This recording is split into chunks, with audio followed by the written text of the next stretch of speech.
I think finding ways to open up the art form to a broader audience without compromising the integrity of the art form itself. That's one of the things that I think all artistic directors in the ballet world struggle with these days, is how do you pull in that audience? I mean, you can't really just do like the Joffrey Ballet did years ago. They made a full-length evening work to the music of Prince. And they got the audience in there, but in the end, was the work itself really something that was not only kind of pushing the boundaries of the audience that was attending the work, but actually pushing the boundaries of the art form itself?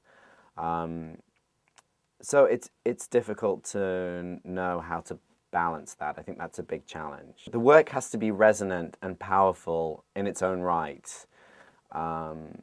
And you can market ballet in sexy, clever ways to get people to come in, but if it's not an emotional response that you get from the audience that's going to make them want to come back, then it's, you know, it doesn't really matter how you package it. I think so. I think we are, I mean, we're a very young company and we're not even fully formed, fully established yet. There aren't 20 Morphoses dancers that I have at my disposal for, you know, for 35 weeks of the year. That's the goal. But I think so. I think we already, from our season last year, have a reputation of being, in some ways, a friendly company, a company that you can come and see and be offered a slightly different perspective, a different viewpoint on the art form. And we do that various ways. You know, I try to come out in front of the curtain every night and talk a little bit about what the audience is about to see, and I'll be doing a little bit more of that this year. We collaborate with filmmakers to make little shorts that we show between ballets, which can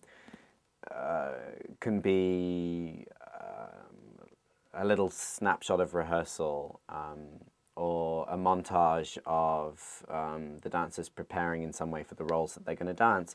And by doing that, what we hope to offer is a little bit more insight into what it is that they're going to see. Again, kind of linking that final performance with breaking down the fourth wall a little bit. I mean, it's somewhat of a cliche to say, but I think instead of it being, you know, them and us, somehow finding a way to link the audience to the work that they're seeing.